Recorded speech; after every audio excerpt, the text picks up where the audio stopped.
crackhead just roaming down the street, all fucked up. I didn't get to tape it in time, but watch her peep her out.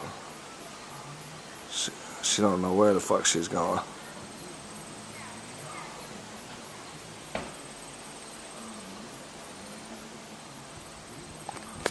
Anyway, that's why I had to stop the video, man. We had a crackhead just kind of moseying by. You see what I'm saying? Anyway, shit happens. But anyway, back to the book. Yeah, this is the best review you'll ever see because I'm King JB, man. I'm the only motherfucking journalist that you'll have a crackhead just in the middle of the taping. Anyway, and I'm the only one that'll let you see it. You know, I'm not gonna edit it out. Now, here's the thing. June White didn't lose any weight. She, gain any weight. She lost weight during her pregnancy, which is really spooky shit. You know, Dana White, he was born, and his mother said he had the blackest eyes. It reminded her of Rosemary's Baby, which had just came out a year before. Maybe some Lucifer in Dana White, according to her, Mrs. White. Miss White, sorry. Or June White, I don't know if it's, But anyway, with that being said, that started, obviously, she had, thoughts about how spooky that was. But anyway, she says that as a kid, he was very good. You know what I mean? It was very good. She gave a funny story about how, he tried to, punk a chicken, tried to go after a chicken, a rooster. And then the rooster wasn't playing that shit. The rooster ended up coming after him, chasing him. And then every time he came outside, that rooster would come at him. Dana White was not born in Boston. He was not one of them Southie toughies, tough guys. She mentioned that. So he wasn't the Southie tough guy gangster that he probably wanted to be. He's not Whitey Ford. He doesn't know nothing. He's not that guy. He was raised in a very good family in a 5-bedroom home in Las Vegas. That's the truth. He was given a lot of shit from his mother, including one time his mother got a $55,000 check for back Social Security, and Dana White was trying to start a business. So she, just to be cool, got him his shirts with his logo on it, his hats, jacket, all that shit, and sent it to him. She was a great mother, and I give her a lot of credit for everything. They had a great relationship. Dana White got into the UFC, got that going. She stood behind him, went to all the events. But eventually Dana White changed. They would be at events, after parties, and she'd go to say something, and he'd look at her and say, "Shut the fuck up." One time they were walking, behind the scenes at an event. She said she was talking to other people about Randy Couture, and Dana White told her, "Shut the fuck up. You don't know shit about that." My point behind all this, hold on a second. I don't know if it's a crackhead or not.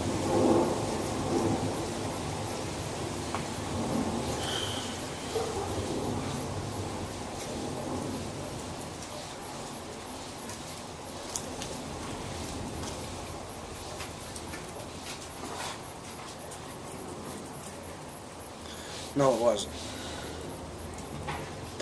Anyway, I'm going to continue. Sorry, I'm getting all these interruptions. But it is what it is, man. I'm outside. And it's a nice day right now. So anyway, with that being said, I'm going to continue. Dana White got some money, and he acted real funny, and he, she emailed him and said, I like my old Dana back. I don't know what's going on here. And he emailed her back, and he said, "Who the fuck do you think you're talking to?" You know what I'm saying? Why would you say that to your mother? Dana White needs to realize, who the fuck does he think he's talking to? That's the woman that used to wash his little balls in the sink. You see what I'm saying? He needs to really think about that, man. But I am posting another video on Dana White. This is just a review on the book. Now, with that being said, all right. Obviously things changed. Then Dana White started doing some real foul shit. 2011, January, his grandma, 93 years old, who, first of all, let me make this clear. Dana White obviously was rich, But his grandmother lived in the same trailer for 40 years, broke, living off Social Security. He never helped her. He sent her $5,000 check one time when he first got the UFC. Can you imagine that? You know, his mother never helped her at all. And he used to always tell her, when I get rich, you'll never have to work again, Mom. Dana White lied to them. He let them live broke. Not even Osama bin Laden did that to his people. Do you see what I'm saying? You see how fucked up that is? Now, what else we got? All right, now to the stories that really touched me in this book. His grandma, 93 years old, in January of this year, got in the hospital, real sick. Dana, deadly sick. And Dana did come and he said, Grandma, I love you. I'm going to take you here with me to Vegas, and I'm going to get you the best doctors in the world. I'm going to get you the best doctors in the world. And he lied. And I'm going to tell you, anyway, his grandma got out of the hospital.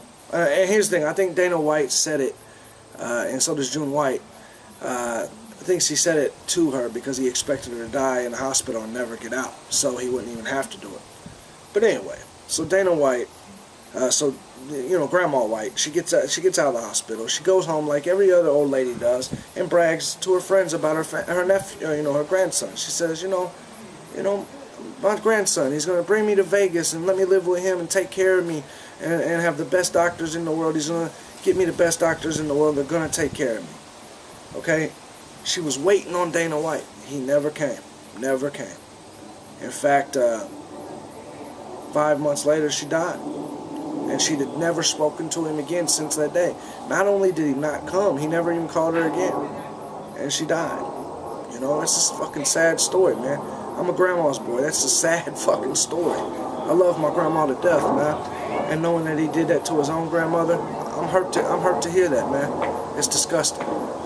So, then we're going to go to the next story, with his sister, who he was real close with, super tight with. His sister was the godmother of his kids, with his bitch-ass wife, Ann, who was just like him, disrespected Dana's mama.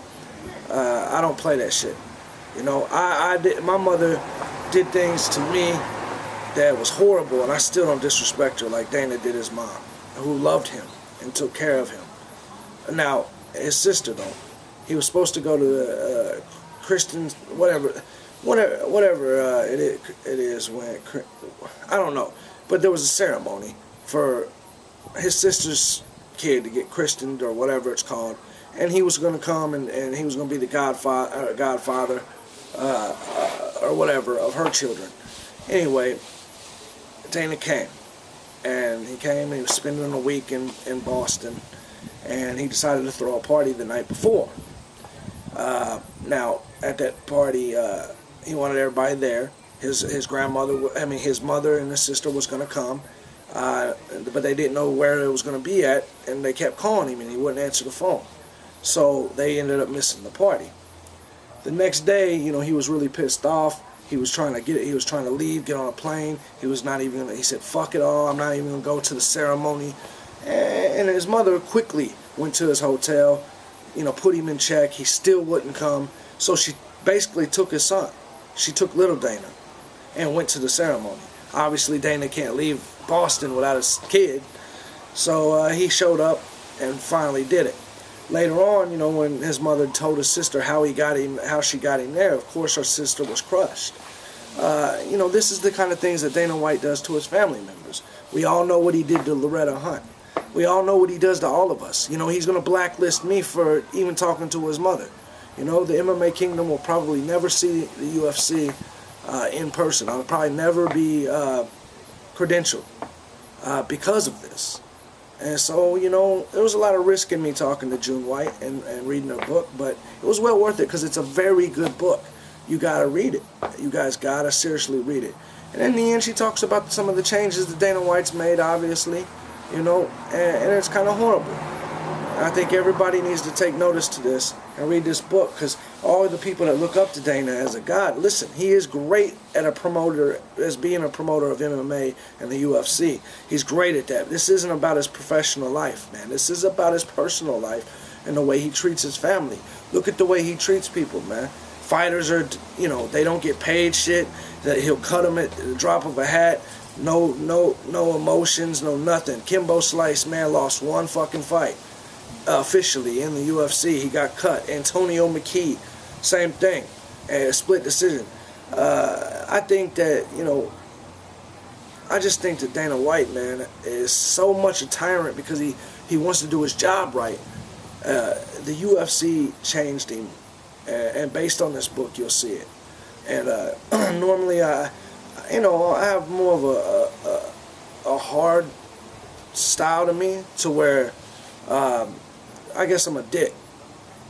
But this time I gotta be moral about things, and I gotta think about things. And to be perfectly honest, man, Dana White is a jerk off, man. And if you read, the more you read this book, you'll see it. If you're a Dana White fan, you have to read this book to see the other side. And you can't just bash. You just can't bash June White because you haven't read the book and you think she's just trying to bash her son. She says a lot of good things about her son in this book. If you are a hater of Dana White, you definitely need to read this book. I was a lover of Dana White. People like, Bloodstained Lane called me a Zuffa zombie. Big ups to Bloodstained Lane. We're super cool now. And it was because I was so pro-UFC, and I still am. I love the UFC. I think they're great. But Dana White himself, man, you'll see, is not what people think he is, man. I think everyone needs to read this book to find out these things, whether you like Dana or don't. But big ups to June White. I think you wrote a wonderful book, excellent book. Sorry for all the interruptions in my review, but, I keep shit ghetto, man. That's how I am. So that's what makes me different from everybody else. And Ariel Helwani, I'm not a suit and tie journalist. It's not what I do. I really enjoyed the interview. If you guys haven't heard it, check out MMA Blog Talk Radio / MMA affiliates and listen to the interview. It's episode 41, June White. And we also had Punk Ass from Tap Out. But big ups to June White, man. I really love what she's doing. She's got a fan now, and I really wish Dana would kind of change her ways with her. And with that being said, man, King JB, I'm out this bitch, man. Love all y'all that support me in the MMA kingdom. And hopefully my opinion on Dana White and my review of this book will not change your opinion on me. But sometimes you just got to keep it real, man. And I'm keeping it real, man. It was a wonderful book, man. And Dana White and Lorenzo Fertitta have already blocked me on Twitter. So I assume I'm now a public enemy to Dana and Zuffa because I like June White. And I brought her in. And that's the sad thing, Dana White. When you get mad at people for liking your mother. You know what I'm saying? Think about how sad that sounds, man. Anyway, wonderful book. Go, please, go to www.junewhitemma.com. Go get the book. It's a wonderful book. I'm out.